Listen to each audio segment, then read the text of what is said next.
All right, I'm heading into the state park, and it's right like next to Billings. It's only like 10 minutes away. Yeah, this is beautiful. What a beautiful morning. Well, this is nice. I'm just gonna park in this like RV space right here. It's not open yet, so I'm gonna wait about 4 more minutes. It's a fee area. I'm not sure like how Montana works with veterans and stuff. So I'll go in the visitor center when it opens. But yeah, this is nice. Yeah, so let me see like what my trail is. Hang on one second. All right, great turnout. Just kidding. Let me go over here. So yeah, visitor center. We're gonna go in there first, and then it's just a half-a-mile walk.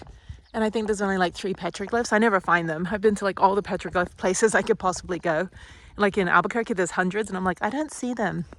I don't see any of them. That's a cool picture. I didn't even dry my hair. My hair is wet right now. Yeah, I'm literally like wet hair, don't care. So anyway, after this, I'm going to Little Bighorn. So that's just a little bit of ways. I think it's like an hour or so, maybe. I don't know. It's not far from here. What is with this light streak? What is happening? I'm getting stabbed by the light. Anyway, let's go in the visitor center. Okay, so the visitor center opens at 10. I'm not entirely sure how I'm supposed to pay to be here, or what the like thing is for Montana, like if veterans are free. I have no idea what the Montana State Park program does. Anyway, it's very, very hot out here, actually. It feels nice. It was cold this morning. And it was cold last night, which was great. But anyway, welcome to the Pictograph Cave State Park. Many generations of Plains peoples used the Pictograph Middle and Ghost Cave complex as a resting spot, leaving behind objects and painted images or pictographs from their daily lives. These pictographs and artifacts are remnants of past cultures, highly significant to the furthering our understanding of Montana's human history. Okay, 0.6 miles is like 2 other cars here. Yeah, the person that was supposed to call me at 9 a.m. never called. I was like, what the hell? So anyway, let me start my Strava, even for a 0.5 mile hike, because it is on Strava. Or it is on All Trails, rather. So yeah, so I'm literally just going to do this and go up and walk around. So, okay, that should take me no time whatsoever. Anyway, all right, let's do this. This is cute. All right, let's go see what it's about. I feel attacked. It's like, did you remember your binoculars? It's like the biggest font. It's like, no, clearly. Well, this is cool. This is all the stuff in Montana that you can go to. These are all the natural parks, cultural areas, and water-based parks. So tons and tons of lakes. It's really, really pretty. Lewis and Clark Caverns. I wanted to do that when I was in Bozeman. And didn't get a chance to do it. We didn't really do anything that day. We just kind of walked around the downtown and got lunch and went to the dinosaur museum. But there was like, I wanted to do some other stuff, but I'll go back to Bozeman another time. Yeah, when I'm on my own, I can do like 10 things in a day and be like perfectly fine. When you're with other people, it's kind of like, I got to kind of, gauge the room kind of thing. Okay. For non-resident visitors. Okay, visitor center is not open. I have to do it on the way back. There's the most optimistic toilet. It's like the best view. And then, yeah, so let me figure out which way I'm going. There's a little picnic area that's very pretty. No bugs. I am loving Montana, the fact that there's no mosquitoes. Beware of rattlesnakes, though.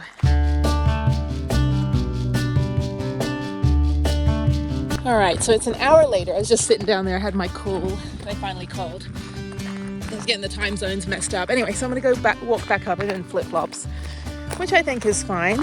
Yeah, this is mobility accessible, not for wheelchairs though, unless you have like an all-terrain wheelchair, because it is, pebbles. A beautiful day. My arm is hurting, so my arm was like, I had my phone up to my ear for an hour. But anyway, so I'm gonna walk up here and then get the hair out of my mouth and then head out to Little Bighorn. So yeah, apparently there's only like 3 petroglyphs in the whole cave, which is fine. So pretty out here. It's like Billings, Montana. Definitely not Bozeman, I'll tell you that.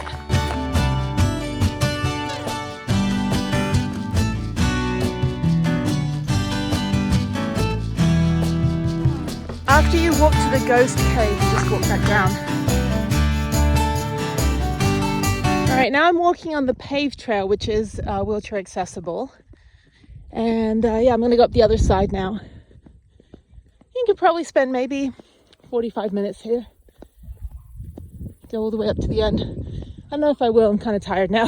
So, since I've been like up and around since 7 this morning and only just getting started at 10 a.m. So, it's okay. I'm glad they called. They're supposed to call at 8 a.m., but I think they called. I don't think I'm on Central Time. I think I'm still on Mountain Time in Montana. Who knows?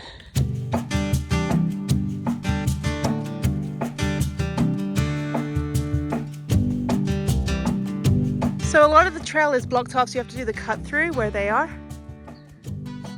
which is fine. You still get quite a good walk. It's very steep. And of course, I just went downhill mountain biking yesterday, so I'm hurting. Ooh, there's a scary area down there. Let's see what that is on the map. That is nothing. That's just a picnic area. Ooh, so scary. Oh my God, uphill. Uphill again. Yeah, no petroglyphs left, I guess. So let's keep going. Let's see, lots of rockfall. Yeah, that's why like the top part of the trail is blocked.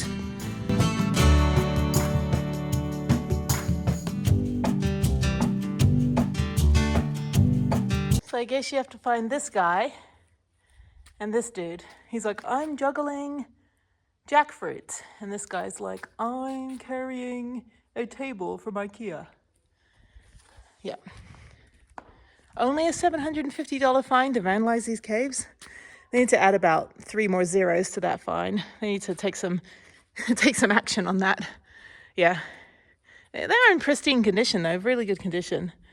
But anyway, okay. So that's that little corner bit. So now I'm on that blue dot. So now I'm going to go up and around. And actually, I just have to cut through. So I think I'm done. After that, you can't do the whole loop, unfortunately. Ah, going downhill. Yay, so happy. All right, so I have to go through the scary bit because that's the bit that loops around. This is great. Oh, how pretty is this? Like a little fairy forest. My own private park bench. It's weird. It's like some of it's paved, some of it's this gravel. So if you are in a wheelchair, like regular wheelchair, you can only go to that one cave. If you're in like an all-terrain mobility kind of thing, you can go on this pebble sidewalk thing. Okay, so now I'm going to go to this other one. And that's what they were saying on all trails, like they have the petroglyphs drawn out for you, or the pictographs so you can see them, but people couldn't find them. So let's see, non-maintained trail, use at your own risk. I guess you can go up here. I don't know, I just did the Via Ferrata where like the shell was coming off pretty easily. So I'm going to stay over here, maintain a good distance. Oh, look at a little kitty cat. Oh, it's so cute. Yeah, I've been to the Albuquerque National Petroglyph Monument. I've been to Newspaper Rock in Capitol Reef. I've been to, what is it, the cave that's in Seminole Canyon State Park in Texas. Like, yeah, lots of caves in lots of different places where they have pictographs and petroglyphs. I never find them, even though there's hundreds of, even Newspaper Rock, I'm like, I don't see anything. And the whole rock is filled with petroglyphs and the occasional, wedding anniversary inscription. Okay, so I think I'm done. Actually, I'm glad I went up there first and then looped around. Let me go back, and there's Prue. There's my girl. At least I have no problem finding her in a parking lot. All right, so yeah, so that's it. So let me just head on to Little Bighorn, and that should be interesting. There's 3 walks there. I'm gonna put regular shoes on. I don't think I should be the idiot that's wearing flip-flops. The other thing is that you're supposed to pay, and everyone's just kind of walking from their car straight in. So maybe it is if you have a park pass, but I'll go in the visitor center right now and I'll go let you guys know what we have to do. I'll go check it out, maybe get a magnet. I need another little petroglyph magnet. So I've been collecting them. Yeah, like there's one in Arizona near Blanding. It was like something of the cedars, and I got a really cute hat with a little petroglyph on it, like a beanie. And then I got a really cute magnet. And then Bryce Canyon, I got a little petroglyph magnet. So I'm going to do a whole tour of all my magnets and stickers so you can see all the places that I've claimed to have been, And I'm not the person that just goes to take a picture and then gets a magnet. Like, I actually do stuff at the places, like hike, mountain bike, climb, do a tour, that kind of thing, camp, So the guy back there is, he's putting money in an envelope. Let's see. Oh, there's a sign. Okay. Visitor center, service animals only. Keep pets safe, keep hydrated. Okay, let's go in and take a look at this. All right. Okay, oh, this is cute. Oh, this is good. I love these like little exhibits.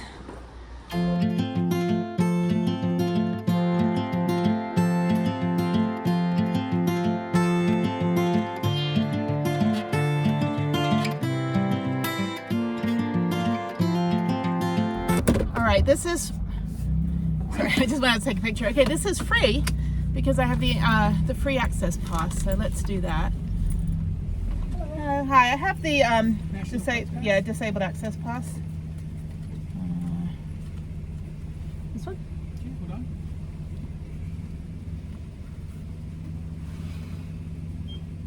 Everything's up there, straight up ahead. Okay, great, thank you. Have a nice day. Yep. Bye. All right, tour road.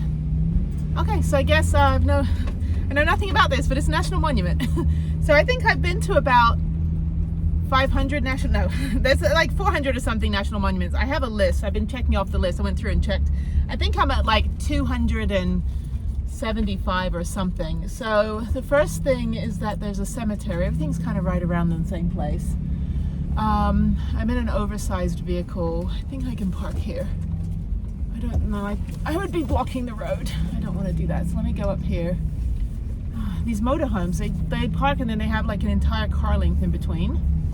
So I think I'm going to turn around and park right there. So let me go around and figure out where I'm going to park. Everything's, I think, in the same place. So yeah, so that's fine. Okay, there's plenty of parking up here. And all the motorcycles, it always cracks me up. There's a visitor center there. It's the same visitor center as Theodore Roosevelt. It's just basically a trailer. Okay, and then you can walk around. So yeah, everything's kind of in the same place. It's just like the National Monument. Battlefield Tour Road, 5 miles. Hang on a minute. 5 miles to Reno, Benteen. Battlefield, no exit. Okay, so I'm gonna go around and just park. Oversized vehicle parking. So I think I can park here. I want to be in the sun. So let me park.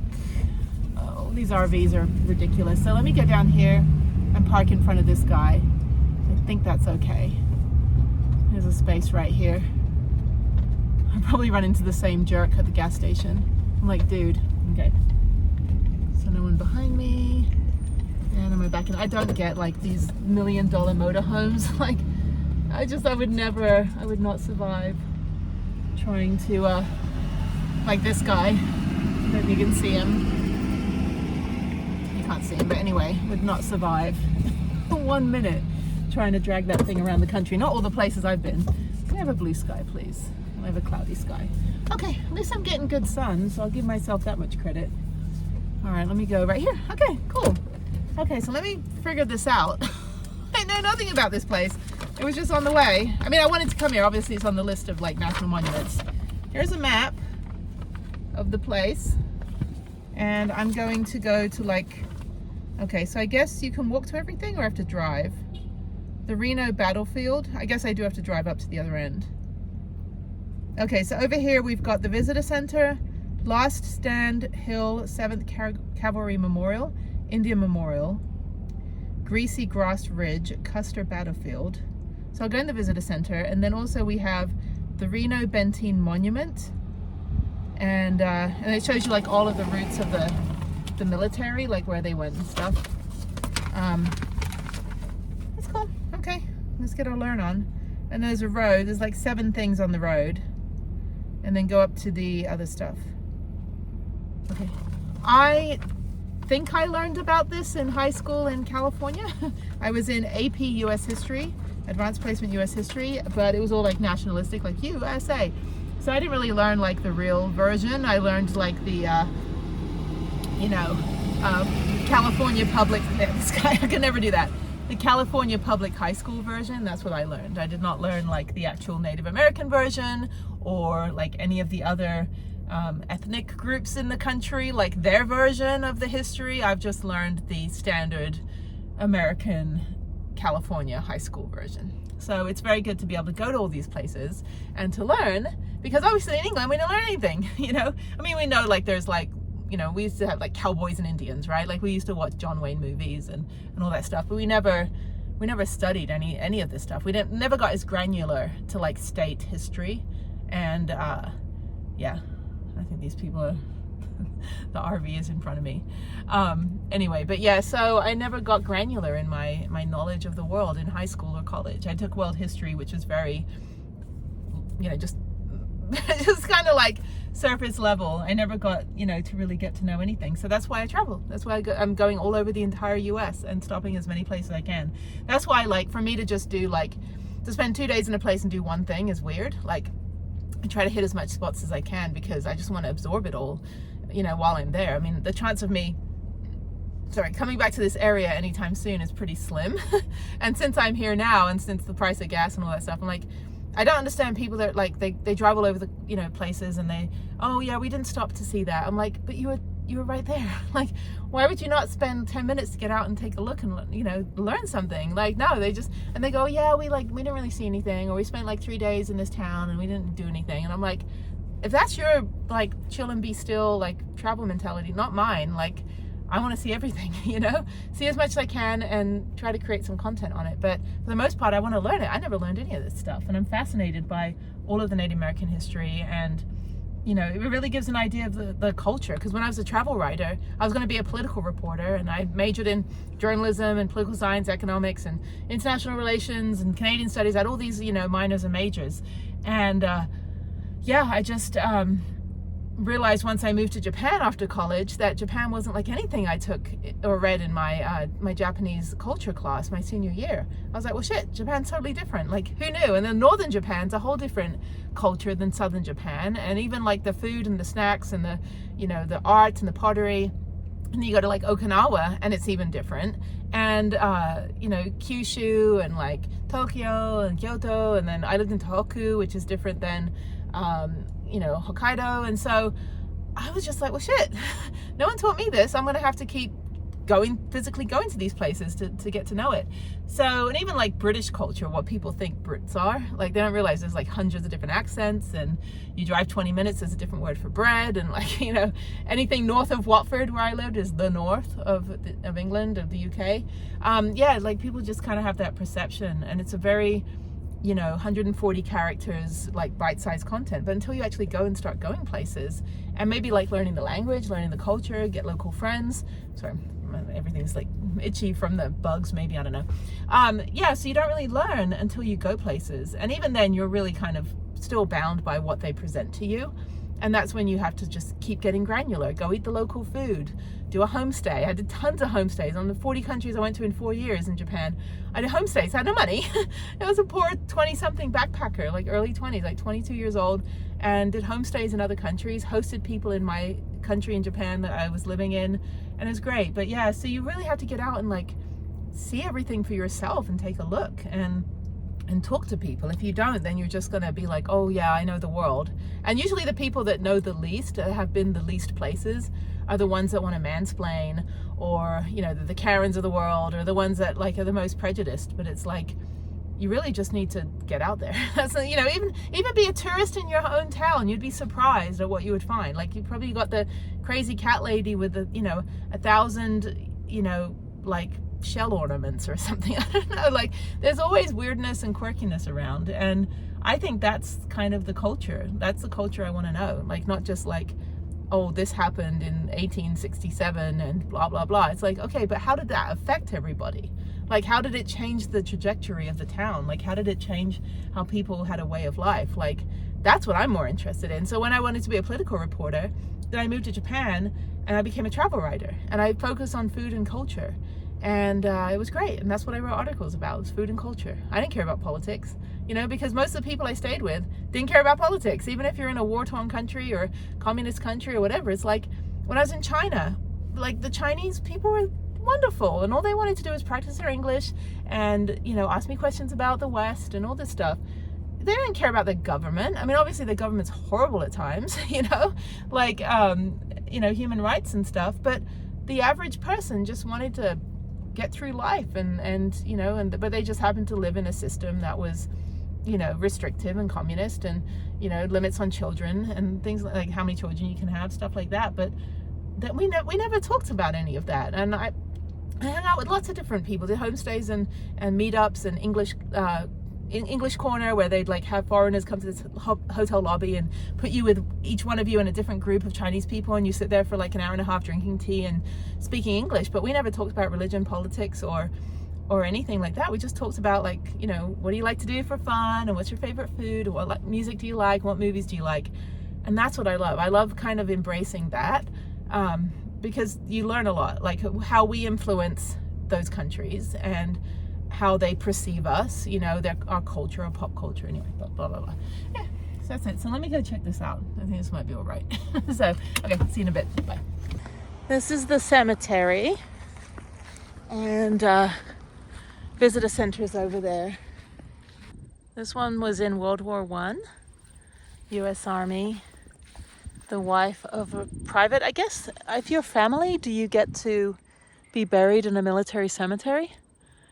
I don't know. I mean, my family has a plot in, I'm actually walking on dead bodies. I'm weird about, if you've seen the other episodes, I'm really weird about like burial. I'm not religious, but like burial kind of freaks me out. I watched Poltergeist when I was like 5 years old. Anyway, but we have a family, I guess my dad's buried in East Brunswick, New Jersey.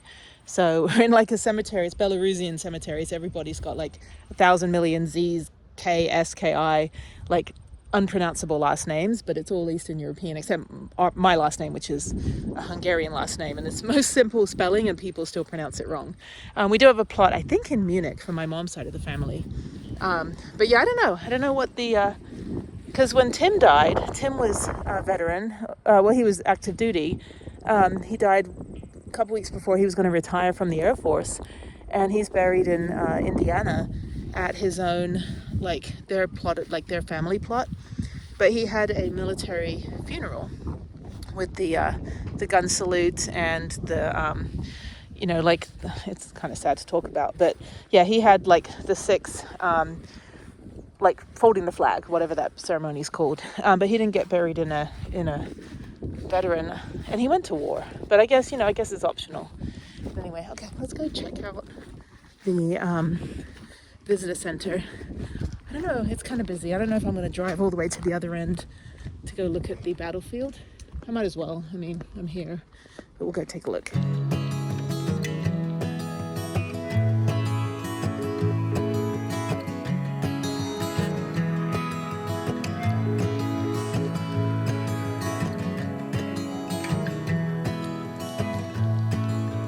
So that road goes past a couple different stopping points. I guess you can drive up or walk up. So I think I'll just drive up. And these, I think, are people in Montana who died in war. I don't know. I'm not too familiar with like the VA, like afterlife protocol. Oh, there's Prue. Anyway, sorry, I always see her. She's like parked with all the RVers. Okay, let's go check this out in here. Yeah, it's free to come in. All the motorcycle people too. And mobility accessible, so that's good. All right. So they have books and t-shirts and hats, and then they have stickers. They also have ranger programs at different times during the day, which are always interesting. I've only been on a few. I think Kings Canyon was really interesting at the big tree. Okay, let me go. I'm gonna drive. I don't feel like walking. This is a stopping point on my 7 hours of driving today, but I do think I'd rather come back here when it's not so crowded, and also with Harriet would be nice.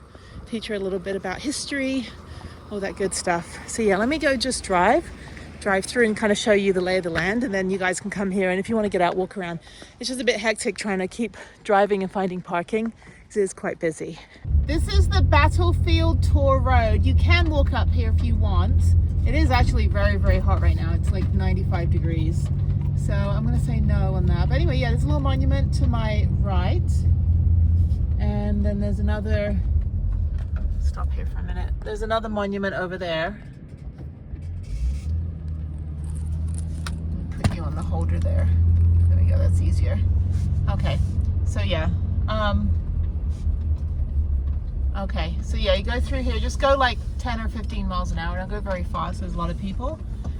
So there's a lot of, yeah, I'll show you the big obelisk thing on the way back. And then speed limit 30 miles an hour. Okay, so I've got to drive all the way to the end. This is cool. I guess, yeah, I guess there was a big war or something going on. Oh, there's tons. Okay, so there's tons of, sorry, I'm gonna stop for a minute. There's tons of hiking trails. Tons of paved trails down there that you can go for a walk. So you probably get like a couple miles of walking in there. You can also park on these like laybys and get out and take a look at what the little information thing says. Yeah, 30 miles an hour on this road. Yeah, you can't walk the whole thing. You have to drive. But there's all these, like I said, there's all these pullouts you can pull over and get out and take a look. So there's about 8 or 9, maybe 10 of these little viewpoints. And yeah, and then all these little parking areas. I just have to be careful when I'm in Prudence. If it is like a congested area, like I don't want to be taking up more room than I need to. But anyway, but there's all these little like headstones kind of scattered around the field, I guess, where each person died. I don't know how they kept track of where each person was like shot and killed. Like, I mean, the war was like I don't know, 200 years ago, 150 years ago, whenever that was. But yeah, there's just like random headstones kind of just poking out of the fields, like dotted around. Like there'll be one and there'll be nothing for like 40 feet, and then there'll be another.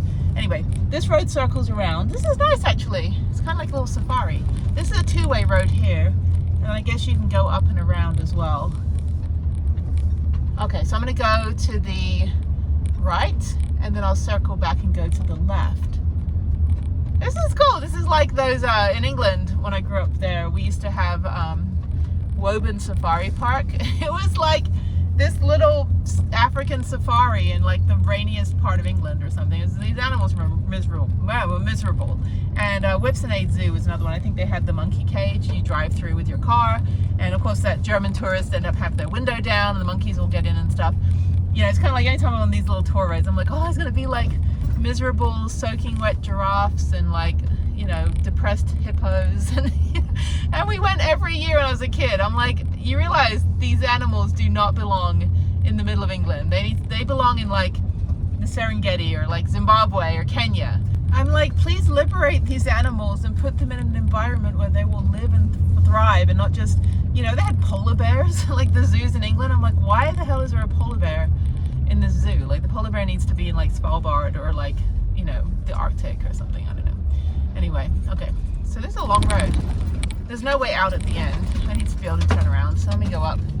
Okay, well that's the Little Bighorn National Monument. Pretty cool.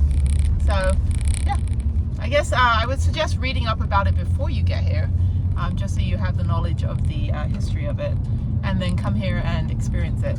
But yeah, it's just interesting. I'm like, I really don't know how they knew that that was the exact spot that that person was killed. So they might have just guessed, I'm thinking. But there's no way out at the end of this road, so let me go up and turn around. And then I have a 3-hour drive to Casper, and I'm going to go park up at Starbucks. So that's it. Those are my 2 activities for today. It's a driving day, so it's fine. And then I think I'm parked on the side of the freeway tonight. Not a lot of options in Casper. I have to see if there's like a rest area or a truck stop or something. I have to look for that. But yeah, I'll do that when I get to Starbucks. I'll figure out where I'm staying. In Casper tomorrow, I've got a hike. Not too far. And then there's also the bank, which I might get there in time to go to the bank, which has one of 2 escalators in Wyoming. So right now I'm in Montana, so I'll be heading to Wyoming and then heading back out. So I do want to turn around. Can I turn around up here? Okay, let me see if there's a pull-out. This road seems obscenely long. I don't think this is... There's another bunch of stuff at the end of this road, yeah.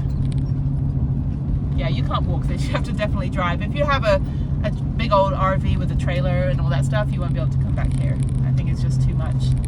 But anyway, so yeah, let me go up. Good thing I filled up on gas. And yeah, I'm gonna go all the way to the end of the road. All right, it's about 2.5 miles up this road to get to the Reno-Benteen battlefield. And then there's some more stuff at the end. It's a nice drive. I mean, all I'm doing today is driving. It's pretty much what Montana looks like when you're out of the mountains. It's just flat and nothing.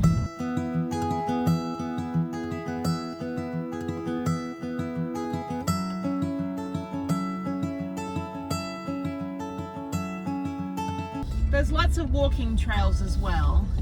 So, and then little like information stuff. That's it. Okay. All right, let's head out of here. So I'm heading out, but there's the ranger program.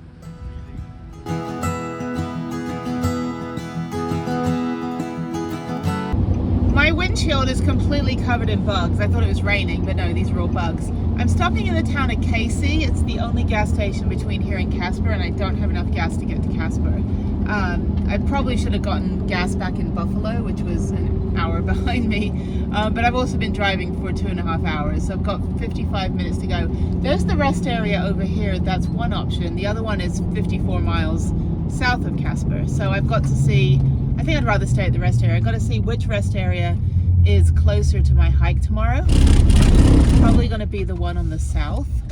But this is Sinclair over here. There's so many motorcycles. Sturgis is happening, I guess. They have all these signs like, stay vertical for Sturgis, and, you know, just don't die. But I think isn't it like a bunch of like MAGA supporters? I don't know. It's kind of not my crowd. Let's put it that way. But anyway, so yeah, there's tons of like Harley Davidsons around and everyone in their leather. And of course they're taking up all the gas pumps. So yeah, let me just go figure out how much gas is over here. Doesn't, oh, $3.25. Oh, that's actually super cheap. Who knew? So anyway, so let me, yeah, there's three motorcycles and 1 vehicle, so I need to get gas.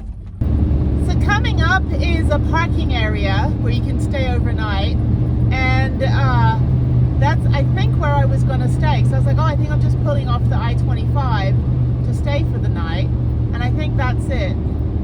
So that's on I-Overlander. I think that's fine. Yeah, I can just park there if I really need to. That means I have to come back up the freeway, and there's nowhere for me to turn around.